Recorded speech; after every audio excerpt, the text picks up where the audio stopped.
दृढ़ निष्ठा दृढ़ संकल्प आत्मविश्वास और नियमित अभ्यास यही चारिटा जिनस जदि अच्छी ताहले एमिति किछि भी लक्ष्य नाही जो लक्ष्य को आमे हासिल करि पारिबानी। नमस्कार बंधुगण, मु ब्रजेंद्र मिश्र आपण मानकु स्वागत करुछि आपणक ब्रजेंद्र चैनल को। आसंतु आज सुनिबा कहानीटीए हंगेरियन आर्मी रो सिपाहीटीए। कहानीटी आरंभ हुए 1938 रे। से 1938 पर्यंत से सिपाही जनक तांकरी ना केरली टकास। से समय पर्यंत से हंगेरी रे जेते भी नेशनल चैंपियनशिप होता है प्रत्येक नेशनल चैंपियनशिप रे पिस्टल शूटिंग रे से प्रथम स्थान अधिकार करिथांती। और तांकरी लक्ष्य थिला जे तांकरी से हाथ को केवल हंगेरी रो बेस्ट शूटिंग हैंड न करिकी सारा विश्वर से बेस्ट शूटिंग हैंड करबा तांकरी हाथ को तांकरी थिला लक्ष्य। किंतु आमे जहाँ चाहिता हूँ ताहा सदाबेले आमरी फेवर रे ही न थाए। अनेक समय रे एमिति ऑब्स्टकल एमिति बाधा आसी जाई थाए जहाँ कि आमे केबे भी कल्पना करि न थाउ। 1938 रे सीए जने सिपाही हंगेरी आर्मी रो अभ्यास चली थाए, युद्धर अभ्यास चली थाए। सेतेबेले सेकेंड वर्ल्ड वार रो माहौल थाए। से समय रे अभ्यास समय रे गोटे दुर्घटना घटी जीवो। और दुर्घटना एमिति दुर्घटना तांकरी से डाहाण हाथ रे गोटे ग्रेनाइट फाटी जीवो। आउ ग्रेनाइट फाटिला परे तांको हॉस्पिटल को निया जीवो। हॉस्पिटल रे तांकरी जीवन रक्षा करिबा पाई तांकरी से हाथ को काटिबा को पड़िबो। तांकरी से डाहाण हाथ को काटिबा को पड़िबो। गोटे मास तांको हॉस्पिटल रे रखा जीवो। गोटे मास परे तांको डिस्चार्ज मिलिबो हॉस्पिटल रे। घर को आसीबे। घर को आसिला परे तांको पाखरे दीटा चॉइस थिला बंधुगण। प्रथम चॉइस थिला तांकरी जो स्वप्न थिला तांकरी से हाथ को दुनियार बेस्ट शूटिंग हैंड करिबार से स्वप्न को भूली जाई कि प्रत्येक जिनसटा को प्रकृति उपरे उपरवालार इच्छा कहिकी भाविकी को गोटे कोण रे बसिकी कांदिकी निज भाग्य को आदरिकी रही जिबा, निज स्वप्न को भूली जिबा। आउ अन्य चॉइस टी हैला जहाँ तांको पाखरे नाही ता विषय चिंता न करिकी तांको पाखरे जहाँ अच्छी आउ तांकरी जो स्वप्न अच्छी से स्वप्न पाई तांकरी संपूर्ण एफर्ट लगे देबा जहाँ तांको पाखरे अच्छी। आ तांको पाखरे थिला तांकरी लेफ्ट हैंड। हाँ बंधुगण, तांको पाखरे थिला एमिति गोटिया हाथ जो हाथ रे कि से गोटिए धाड़ी लेखि मध्य पाउ नथिले। किंतु से निश्चय कले जे मोर डाहाण हाथटा चली जाइछि किंतु एबे मो पाखरे मु सब किछि हारिनी। एबे भी मो पाखरे क्षमता अच्छी दक्षता अच्छी। मु मो एई बाँ हाथ को करिबी दुनियार बेस्ट शूटिंग हैंड। सेठू तांकरी अभ्यास आरंभ कले। जो हाथ रे से गोटे सिग्नेचर करि पार नथिले, गोटे धाड़ी लिखि पार नथिले, सेई हाथ रे से प्रैक्टिस कले शूटिंग करिबार। एमिति गोटे वर्ष बीतीगला। 1939 रे पुणी हैला हंगेरी रो नेशनल चैंपियनशिप। सेठी की पहुंची गले केरली। ता पूर्वरु 1938 पर्यंत समग्र देश रे समस्तंकर आशा थिला जे केरली 1940 रो ओलंपिक रे से देश पाई गोल्ड मेडल नहीं कि आसीबे। आउ यांकर भी सेया ही लक्ष्य थिला। किंतु ता भितरे एमती गोटे अघटन घटीगला। किंतु से सेठी अटकी जाई नाहंती बंधुगण।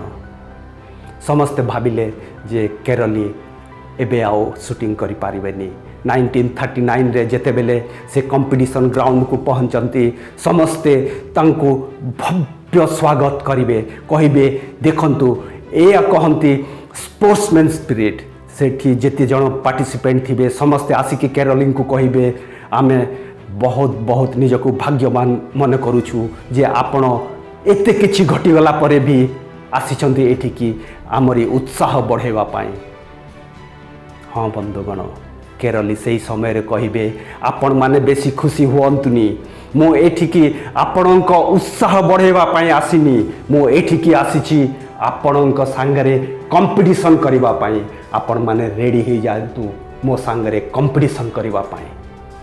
सेतेबेले जाय केही भी जानि नथिले जे केरली तांकरी बाँ हाथ को दुनियार बेस्ट शूटिंग हैंड करने निजक प्रस्तुत कर कंपटीशन है बंधुगण कंपटीशन है आ जानी विनर किए हेले सेठी समस्ते निजर योग्यता निजर दक्षता प्रदर्शन करुँगी बेस्ट हैंड रे आउ केरली से प्रतियोगिता रे भाग नहीं थांती केवल तांकरी ओनली हैंड रे आउ विजेता हेले से नेशनल चैंपियनशिप रो केरली टकास या देखिकी समस्ते आश्चर्य हो गले किंतु सेठी केरली रहिलेनी तांकरी संपूर्ण फोकस लगेदेले 1940 रो ओलंपिक खेल 1940 रो ओलंपिक खेल से फोकस लगे कि तांकरी प्रैक्टिस से जारी रखिले 1940 रो ओलंपिक दुर्भाग्यवशतः सेकेंड वर्ल्ड वार पाई बंद हो गला हेलानी तांकरी स्वप्न पुणी थरे भांगिबा उपरे कौन स्वप्न पुणी थे भांगीगला किंतु किछि लोक थांती से स्वप्न को भांगी दियंतिनी सेमिति मनीष होउचंती केरली टकास तांकरी भावना थिला जहाँ भी हेइछि भल पाई हेइछि मते आउ 4 वर्ष मिलीगला मो ए हाथ को आहुरी भल भाव रे प्रस्तुत करबा पाई से तांकरी संपूर्ण फोकस लगे देले 1944 रो ओलंपिक खेल पाई आ सेते बेल जाए से आहुरी प्रस्तुत हो जाए थांती तापरे आसिला 1944 ये रेडी हो जाए थांती कंपटीशन पाई किंतु भाग्यर विडंबना 1944 रो ओलंपिक पुणी कैंसल हो गला due to second world war बंधुगण तापरे भी केरली टकास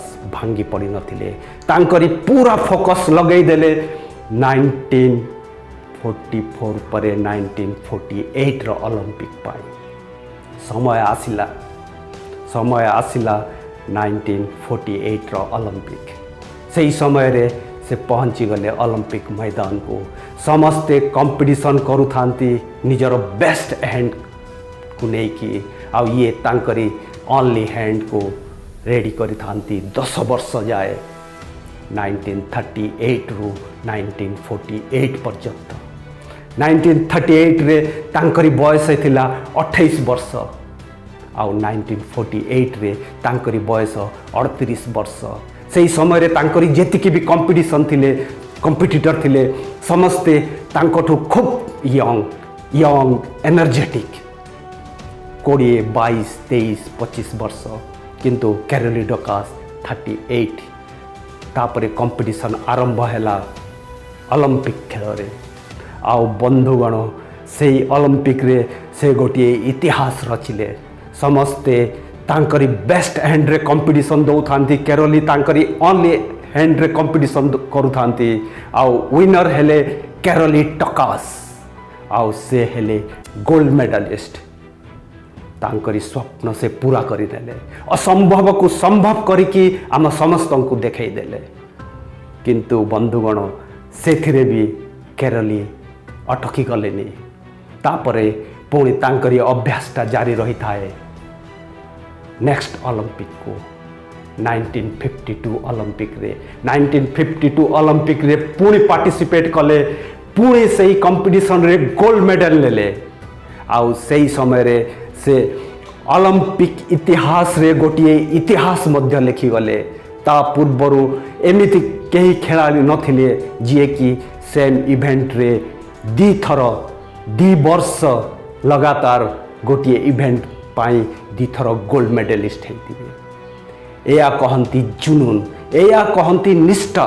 या कहती नियमित प्रयास बंधुगण जदि आपणकर भी किसी स्वप्न अच्छी किसी डेस्टिनेशन आपण भाविछंती निर्धारित करिछंती थरटीए निश्चय भावंतु आपणक से लक्ष्यस्थली को पहुँचवा पाई जहाँ किसी भी बाधा आसुची से बाधाटी कण यही केरली सामना रे आसीथिबा बाधाटू बड़ जदि नुह ताहेले कहीं आपण पहुँची पारिबेनी आपणक लक्ष्यस्थली को निज लक्ष्यस्थली को पहुँचवा पाई हेले निष्ठा निष्ठा अन्य कहा पाई नुह निज पाई निजे निर्धारित करिथिबा स्वप्न पाई आउ सेई लक्ष्यस्थली को पहुँचवा पाई जहाँ करिवार अछि सेति पाई नियमित कार्यरत हवा प्रतिदिन कालीठू आज किछि भल करिबा जदि सेतिकी करिबा सेतिकी जदि निष्ठावान हवा ताहेले दुनियार एमिति किछि नाही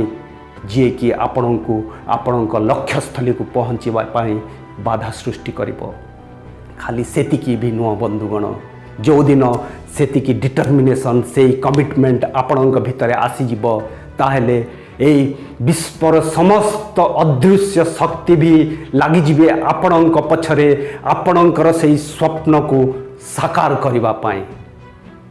हौ बंधुगण आज एतिकी पुणे आगामी अध्याय रे देखायबा आउ किछि कहानी नहीं कि जदि कहानीटा आपणको पसंद आसिला ताहेले चैनल को लाइक करंतु सब्सक्राइब करंतु पुणी देखायबा आगामी अध्याय रे सेतेबेले जाय विदाय दियंतु नमस्कार।